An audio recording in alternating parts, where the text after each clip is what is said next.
Good afternoon, everyone. Sorry to be a little late, or a lot late, actually. I'm going to start with some opening comments about travel. Secretary Blinken will leave tomorrow for travel to Tirana, Albania, and Munich, Germany. This will be the Secretary's first trip to Albania, and while there, he will reaffirm the strength of the United States' relationship with Albania. Albania has been a strong voice in support of Ukraine's defense of its sovereignty and freedom against Russia's brutal aggression. Albania was a principled leader during its tenure on the UN Security Council and as the 2020 OSCE chair, and is a key partner for stability and progress in the Western Balkans. The Secretary will then travel to the Munich Security Conference as part of the delegation led by Vice President Harris. While in Munich, Secretary Blinken will hold bilateral meetings with global leaders and underscore the importance of the enduring U.S. commitment to the NATO alliance. The NATO alliance has secured a historic peace for both the United States and Europe for the past 75 years and is helping the United States maintain an edge over our adversaries for the future. The Secretary will also reaffirm the United States' enduring support for the people of Ukraine, continue discussions with partners on how to achieve lasting peace and security in the Middle East, and highlight our steadfast commitment to transatlantic security. We will have more announcements about his individual meetings in Munich over the course of the trip. And with that, I will take your questions. Humera, you want to start? Hi, Matt. You're in a different seat today. I didn't know people were allowed to change seats. I think we can have some mobility You're not allowed. here. You can only sit there. I'd be confused. And Matt is not Humera, here, so I just I wanted noticed, to. yeah. I just wanted to ask a little bit about UNRWA, given that the supplemental passed in the Senate, although we know it has a long way in the House and all that. But there is a provision has been added recently, basically barring the United States from resuming its funding for UNRWA. I just want to sort of a little bit do fact checking. Does that mean that the question of whether or not the United States will resume its funding to UNRWA when and if the investigation is concluded is in a way irrelevant? And this provision makes it almost impossible for the administration to resume its funding for the agency. So I think it's hard to answer the question because the high degree of uncertainty that you kind of got at the intro to your question, which is this is a law that has passed one chamber of Congress. We don't know what will happen in the House, but as you heard the President just say, we very much urge that that the House take up the legislation and pass it. That being said, we don't know what the final provision will be, but of course we will comply with the law, whatever it ultimately looks like. But the way the provision has been added, it looks like there was quite a lot of bipartisan support from Congress. So do you think that that would mean even if this supplemental fails, there is going to be another legislation and this provision will likely be put in there?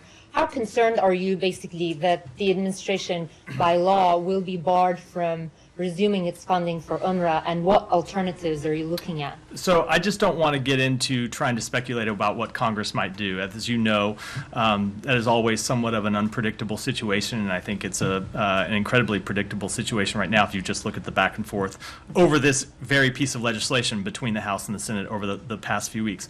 I will say, as a general principle, we support the work that UNRWA does. We support delivering humanitarian assistance to the Palestinian people in Gaza. The United States has been the largest funder of humanitarian assistance to Palestinians, and we expect to continue funding humanitarian assistance to Palestinians. We, of course, have suspended our funding to UNRWA while the investigation is ongoing. We don't know what Congress ultimately will do, but we will explore any and all available alternatives to ensure that humanitarian assistance can continue to flow from the United States to innocent civilians who need it. And are you already looking at those options like rerouting this money to alternative like humanitarian organizations on the ground, and are you encouraging other countries to resume their funding or even like increase their funding? I don't want to get too much into internal deliberations, and I certainly don't want to get into the conversations that we're having with other countries.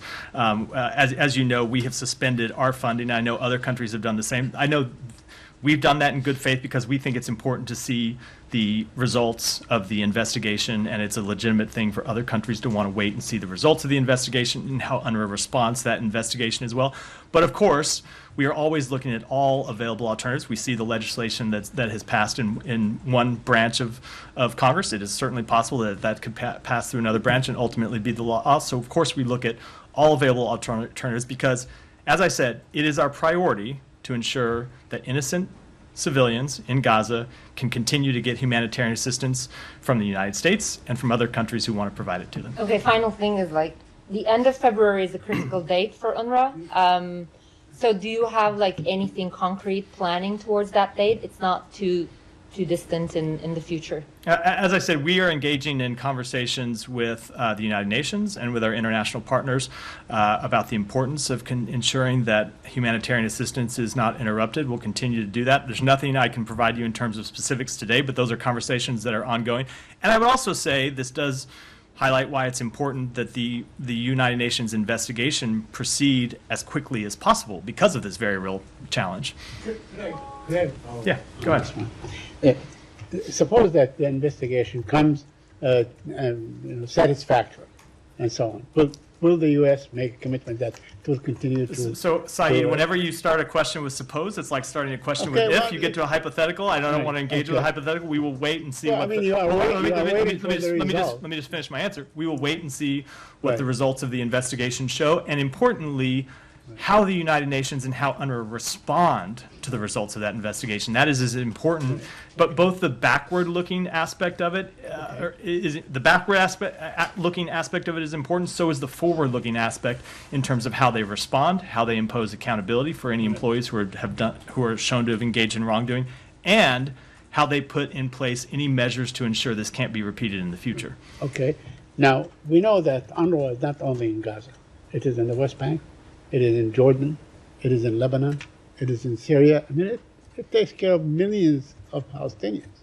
I mean, do you see an alternative to UNRWA after, so many decades of being there, knowing exactly what to do, making sure that Palestinians in these awful refugee places are able to eat and go to school, get medical care?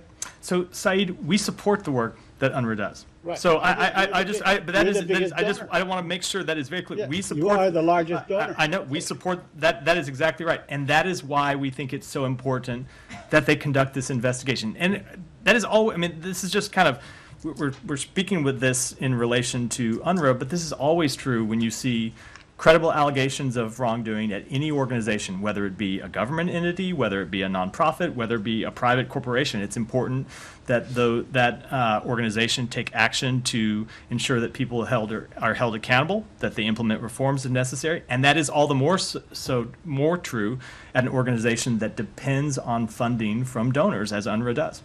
Okay, but I don't want to belabor the issue. Please do. Obviously that you... okay, I will belabor the issue. Don't say things that aren't true, Saeed. Okay, exactly. But this is the thing. I mean, we are all expecting this investigation to conclude. And this investigation either can conclude positively or negatively. They say, okay, this is it. We are going to take one measure, 1, 2, 3, 4, 5 measures. So at least hypothetically, if you allow me, if and when, I mean, one would expect that the results would be satisfactory to all the donors. If they are, then one should expect that UNRWA would continue to function.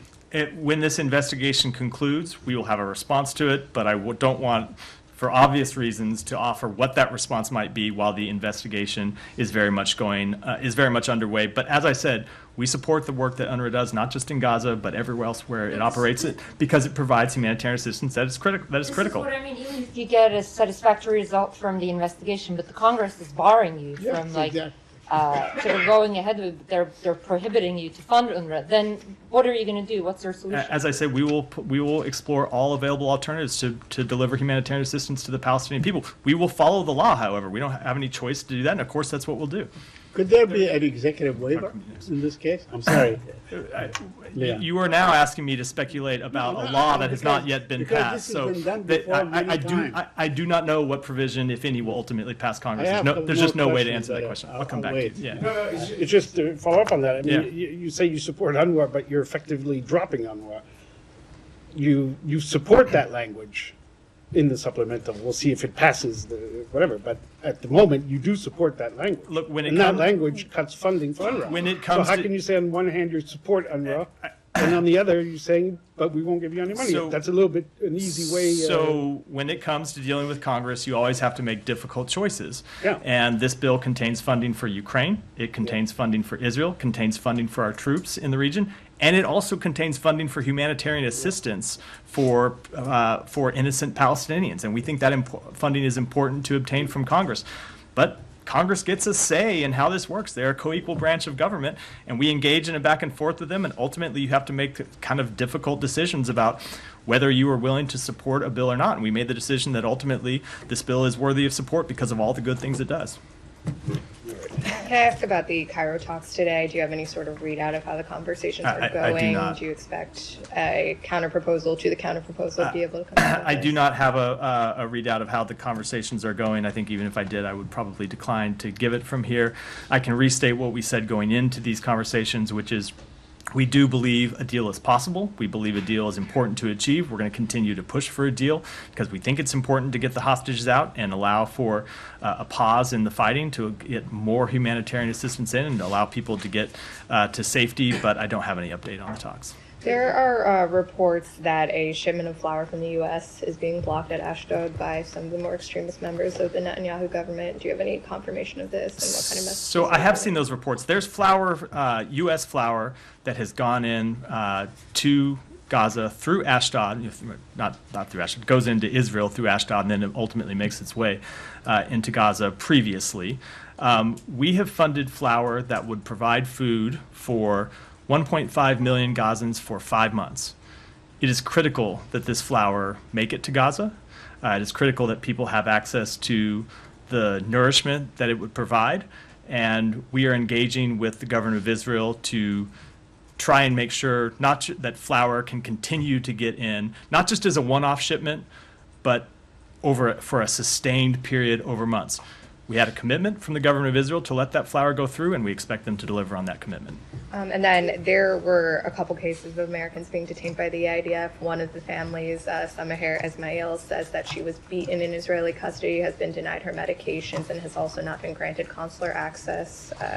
Can you confirm any of this? I know there are privacy considerations. Yeah, I am unfortunately not able to talk specifically about it. I can say that, as is the case anywhere in the world, we have no higher priority than the safety and security of U.S. citizens overseas. In any of these circumstances, whether it be in Israel or elsewhere, we seek consular access. We seek access to the individual, and we talk to their family when appropriate. We try to ensure that detainees or people who are arrested are treated fairly, are treated humanely, have full access to due process, have access to counsel. But as is often the case, due to privacy considerations that are just in the law that don't give me any wiggle room at all, I'm unable to speak in detail about this specific case. What about the two who were detained in Gaza last week? Unfortunately, for the same reason, I'm not able to speak in detail about their case because of the privacy rules. But I would just say in general, just because of this provision in the law that prohibits me from speaking about what we're doing when it comes to any specific case, you should not interpret that as a lack of activity by the United States government. In any case, when there is an American that is detained overseas, as I said, we first seek for information. We seek information about their case.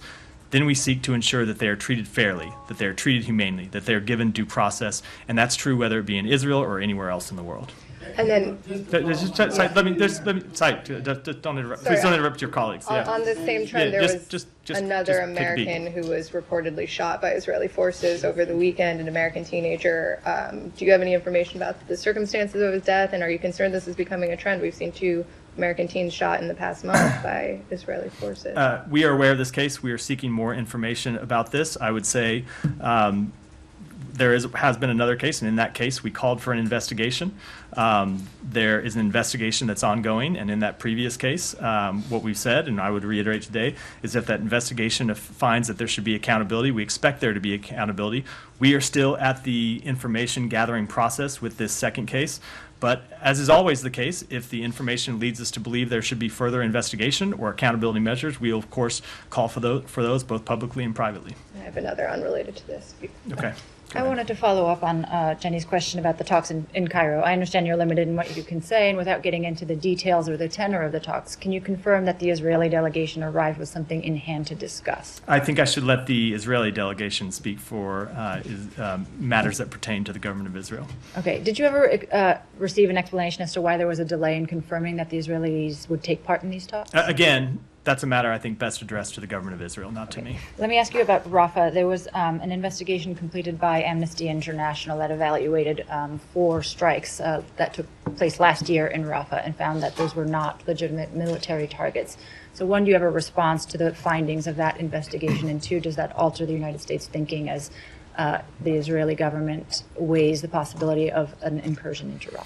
I don't have any response to that specific investigation. Obviously, we are monitoring the evolving situation in Gaza. We examine the facts as they're available to us, but I don't have any assessment about those particular strikes. But it would in no way change our conclusion, which is that the government of Israel, before it launches any military operation in Gaza, or I'm sorry, in Rafah, needs to have a plan to deal with the humanitarian situation there. We've seen the government of Israel ask for such a plan to be developed.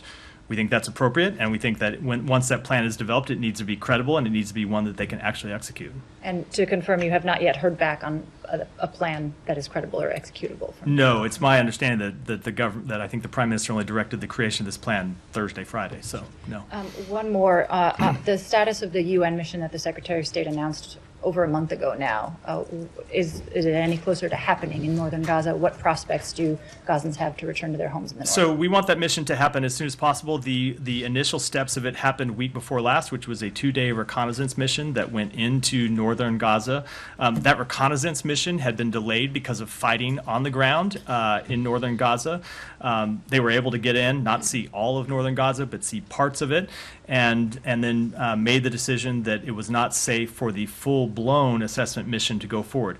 We want that assessment mission to go forward as soon as possible. We're engaged with the UN about how it can go forward, whether it goes and surveys the entire north or whether there are places that they can go that is safe. This is not just a question of unexploded ordnance, although that's a real question, but it's a question of actual live fighting going on the ground in Gaza. As I said previously, there are Hamas fighters that had gone underground, and in this case I don't mean necessarily legitimate underground into tunnels, but had gone underground, have now come out and have resumed fighting and resumed taking shots at the Israeli military.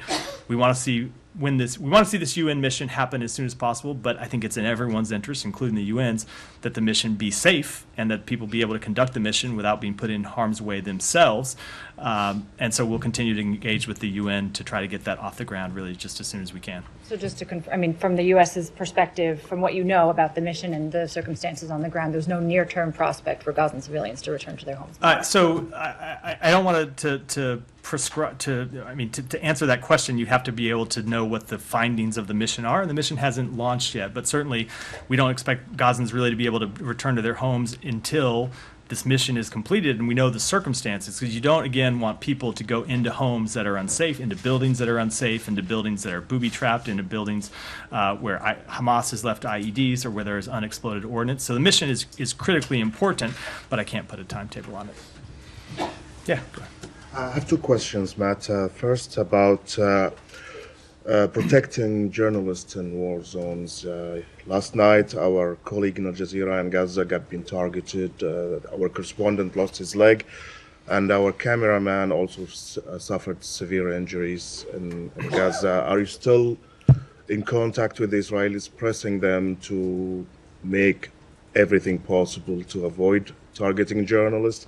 And my second question is let me do the first one first, and I'll come back for the second one. So first of all, let me offer, of course, condolences to your colleagues who have been injured, and I know they are not the first Al Jazeera journalists to have been harmed during this conflict. So they have our sincere condolences, as do their families, and as do all of you at Al Jazeera.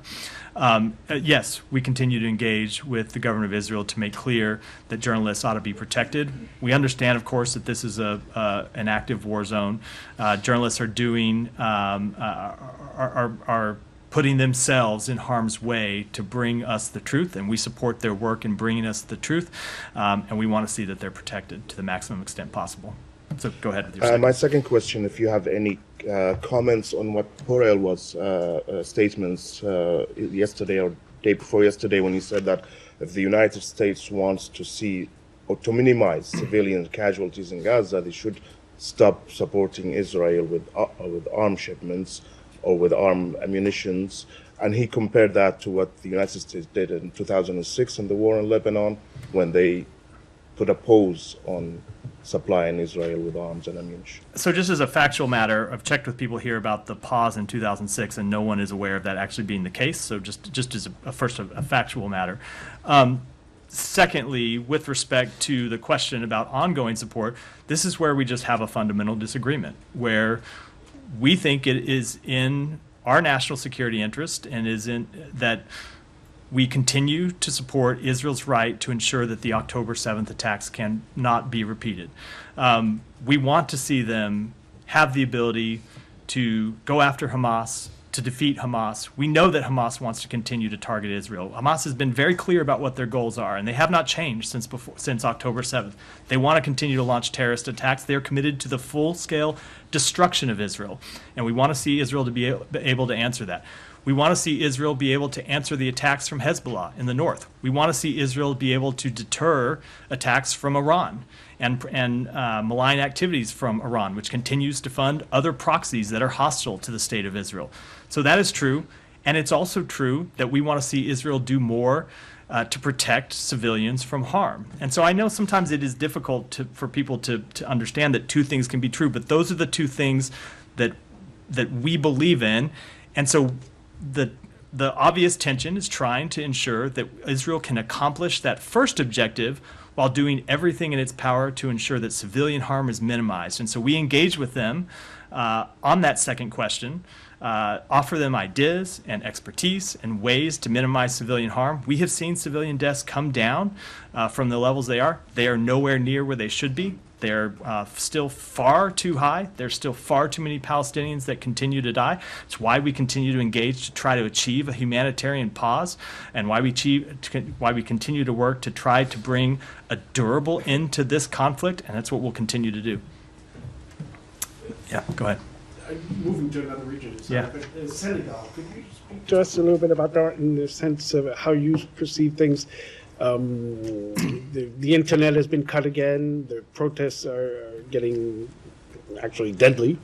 The government banned a march that was planned for today, and looks like there potentially could be a march for this weekend if it's not banned again. Situation is getting worse and worse every day. What is your take on that? What is the U.S.?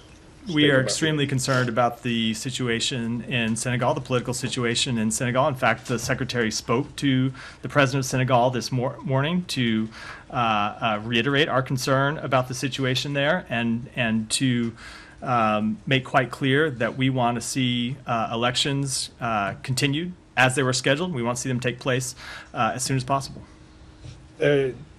As they were scheduled for February 25th. Yeah, we want to see a return to elections. We'd like to see them February 25th, and they don't take place on February 25th. We want to see them take place as soon as realistically possible after that. Okay, and so you spoke to the president this morning. Today. Thank you. Yeah. Thanks. I will go back to your opening statement. Before that, is it your understanding that Russia already has the upper hand in the war due to delay? I would not say that they have the upper hand. I mean, we've had a lot of people make assessments about this conflict going back to the beginning that turned out to be wrong when they assessed that Russia had the upper hand. And I would never want to underestimate both the bravery of the Ukrainian military and the skill that the Ukrainian military has shown. And I should add to the skill, the innovation that they have shown in bringing new weapons to this conflict. But we have already seen an impact because of Congress's failure to act. We have already seen shortages on the battlefield. We've seen depleted stocks on the battlefield, and that has affected the Ukrainian military's ability to answer the ongoing attacks from Russia, and it's why we think it's so important, and it's why you just heard from the president in the last hour that the House act as soon as possible without delay to pass the funding request that the president put forward. The president made his point about the importance of U.S. leadership, and you also amplified that. But my question is, let's talk about the damage has already done. The secretary is headed to Munich. Other than just explaining to the allies how Washington works, what is he going to say to make the case about the U.S. leadership and the current state of U.S. leadership? He's going to make the case that the president made, that as long as Joe Biden is president, we will continue to support NATO, we will continue to support our European allies, and we will continue to stand with Ukraine. You just heard that from the president a moment ago. And I think you will also hear him say what I said from this podium yesterday, which is that one of the hallmarks of this country is our enduring bipartisan support for NATO. If you look at polls, and usually do polls from this podium, but this isn't a political poll, it's an issue poll, there is broad, widespread support from the American people for NATO. There is also broad, widespread support for NATO in Congress, and we expect that support to continue. I have two more, if I may. Can I get your comment on Russia's decision to put Estonian PM and other Baltic leaders to blacklist? Let me take that one back and give you an finally, answer. on Azerbaijan Armenia, last year the secretary, when he was in Munich, he put together a trilateral meeting. Now there's a tension going on during the past 2 days. Is he planning to meet with the leaders, and also what is your reaction to what's going on? So we are concerned by the reports of deadly military-to-military clashes, which resulted in several casualties. We offer our heartfelt condolences to the families of those killed and injured. The use of force undermines negotiations. The only way to a sustainable peace is at the negotiating table. Any ceasefire violations should be investigated and properly addressed. As the Secretary continually emphasizes, the United States is committed to Armenia-Azerbaijan peace negotiations. And as it pertains to the Secretary's schedule, I don't think you were listening very closely to my opening remarks, where I said we will make further announcements about his schedule in Munich as we get closer to the date. Will Special Advisor Bono accompany him in the trip? I just don't have any further comments about who will be traveling or with whom we will be meeting while in Munich. Go ahead. Thank you. Circling back to the Gaza hostage negotiations, it's been reported that a major sticking point that's emerged is Hamas's demands that prisoners again be released as part of any deal, this time including individuals who have been convicted of very serious offenses. Would the U.S. see the release of any convicted terrorists as potentially detrimental to U.S. national security? I just don't think I should negotiate from this podium about what is obviously a very sensitive and delicate question. So does that to imply that it's something that could be negotiated? It is not to imply anything other than that these are sensitive negotiations going on that do not just involve the United States, but involve the government of Israel, which is ultimately the country that would have to make that decision, as well as the governments of Qatar and Egypt. And I don't think I should say anything from this podium that could be seen in any way to impact those negotiations one way or the other. One follow. Does the U.S. still assess that Israel is negotiating in this as in good faith and that it shares the administration's interest in reaching a deal? We have seen public statements from the government of Israel that they want to secure the release of hostages. When we were in Israel last week, the Prime Minister reiterated that desire directly to Secretary Blinken, that it is a top priority for him to secure the release of these hostages. So yes, we do believe they're acting in good faith. Go ahead, Said. I just want to go back to Jennifer's question. I know you answered on the young Palestinian American that was shot dead last Saturday, Muhammad Ahmed Khadr. But like a month before, or less than a month before, another Palestinian American was shot dead. Tariq Abu Jabbar. Anything new on his case? I spoke. In fact, I spoke to that in her response. I said after that incident, after we gathered initial information, we called for an investigation. That hold on, Sai. Just let me finish. That investigation is ongoing, and we will wait to see what the results of that investigation show, because that's obviously appropriate. And if the investigation shows there ought to be further accountability measures taken, we will not hesitate to call for them. But does Israel have a good record in investigating the killing of Palestinian Americans? Saeed, I want to wait. Before I speak to that, I want to wait. I do not want to prejudge the outcome of an investigation that is underway. Mary, you sound like you had something else. So just a few things on that. So you said if the investigation yields to some sort of wrongdoing, we will call for accountability measures. If it shows that accountability is appropriate, we will call for it. Right. So then it's again going to be the Israelis to take those accountability measures. I do not want to. You're asking me to go. You're asking me to go a little far down a hypothetical path that we are not yet. I understand what you're trying to get. I'm not. Understand what exactly the accountability measure will be if there would be one. I do. There were two ifs there, and I do not. And they get back to the place. Hold on. It gets back to the place that I do not know what the investigation will show, so I'm not prepared to speculate on what our response might be. Because you guys are calling for investigations. There are now a lot of different incidents, right? Some of them are involving American citizens, some of them are Palestinians.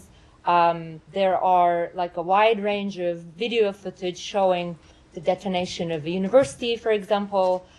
So assuming that you have flagged many, if not all of these incidents and asked questions about the conduct here, you have a lot of possible investigations or at least questions asked to IDF.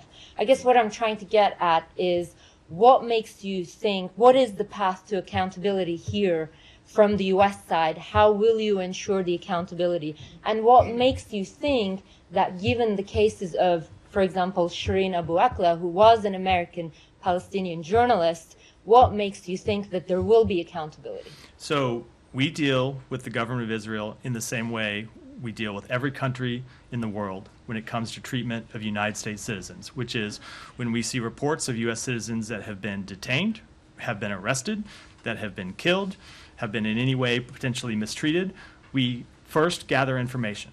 If it's appropriate, we ask for a full investigation. If that investigation shows that there ought to be accountability, we call for accountability measures. I will also state that when it comes to activity in Israel, the United States has shown that it is willing to impose its own accountability measures when you think it's appropriate. You've seen us roll out visa bans with respect to extremist settlers in the West Bank. You've seen us impose financial sanctions when it comes to extremist settlers in the West Bank. So when it comes to accountability, it is always appropriate that the host government, the government in question, have the responsibility to take the first actions.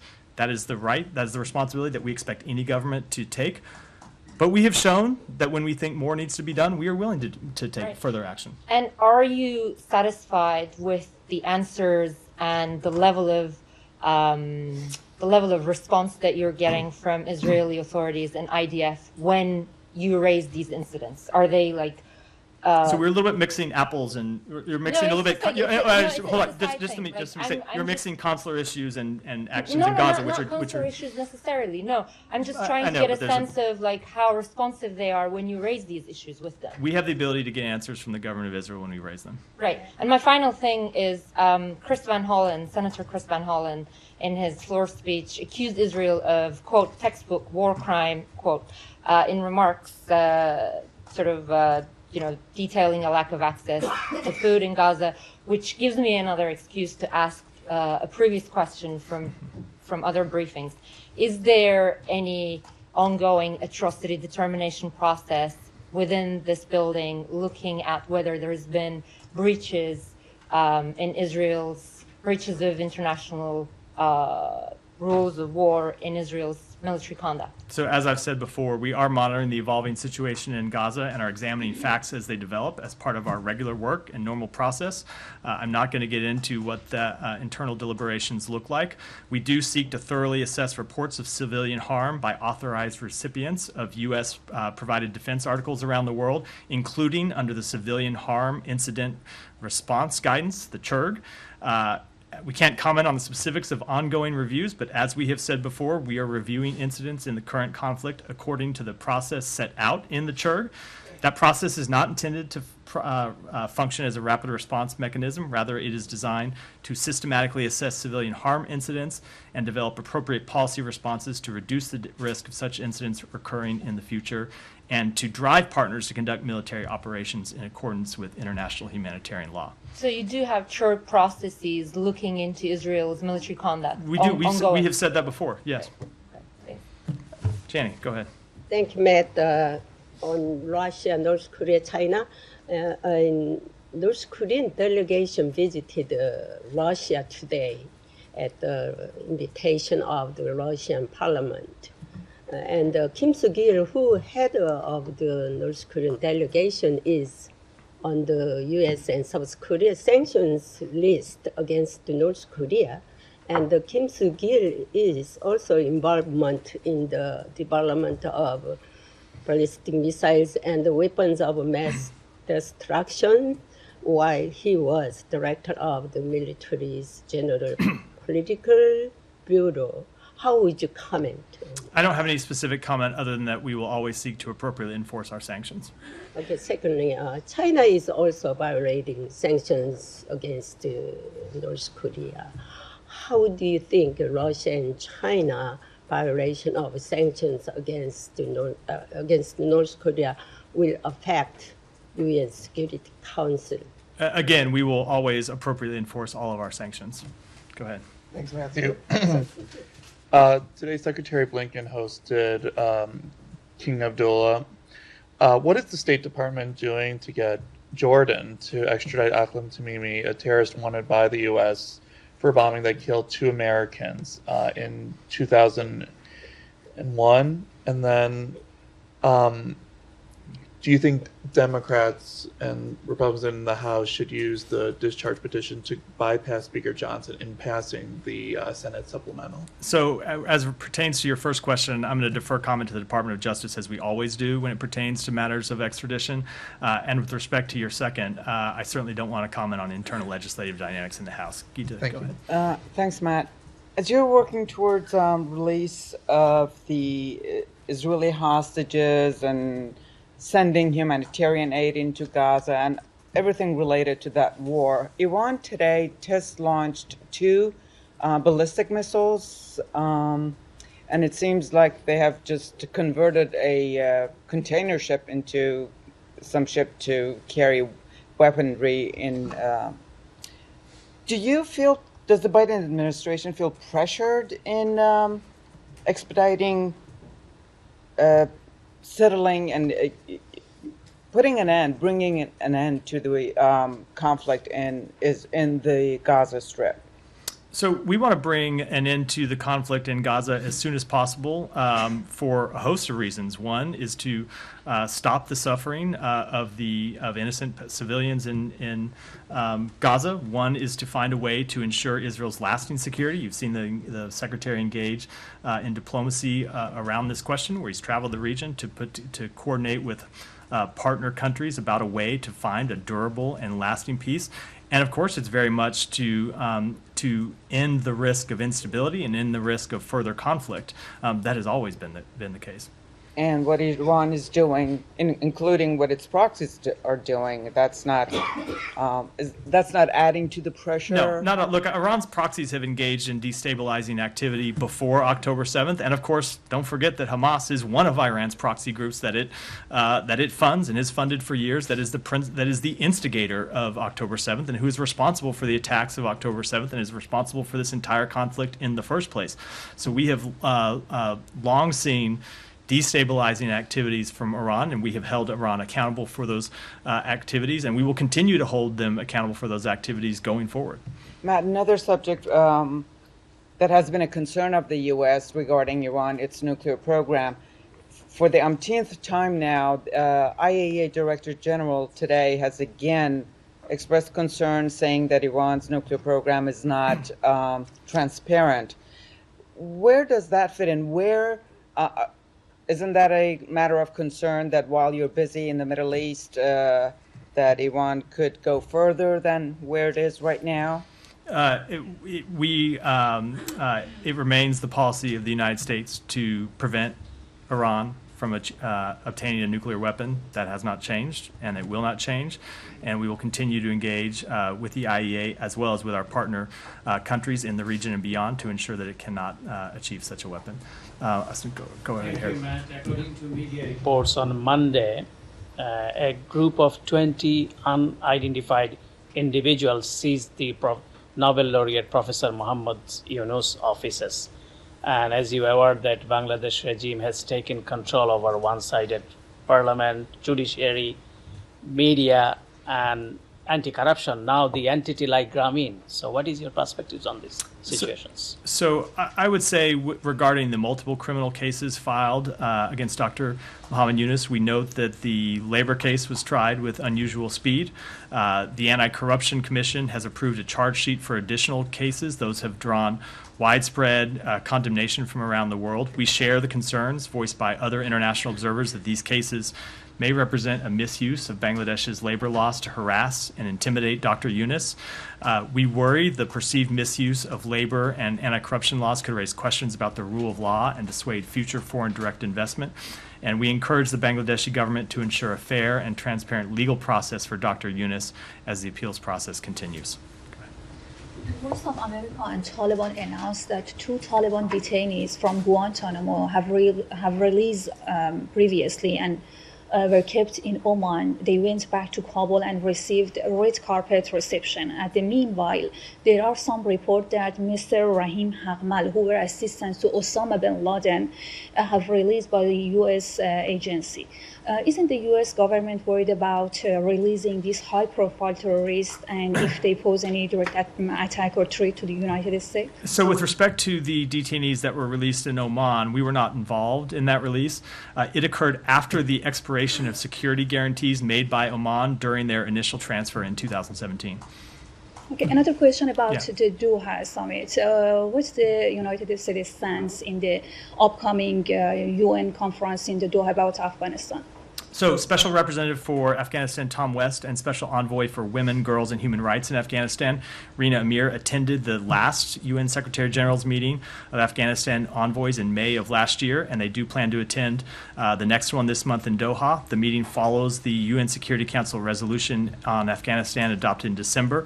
The United States strongly supports the resolution's call for a UN Special Envoy for Afghanistan and urges the Secretary General to appoint a Special Envoy as soon as possible. A Special Envoy will be well positioned to coordinate international engagement on Afghanistan to achieve the objectives laid out in this resolution. Go back there. Yeah.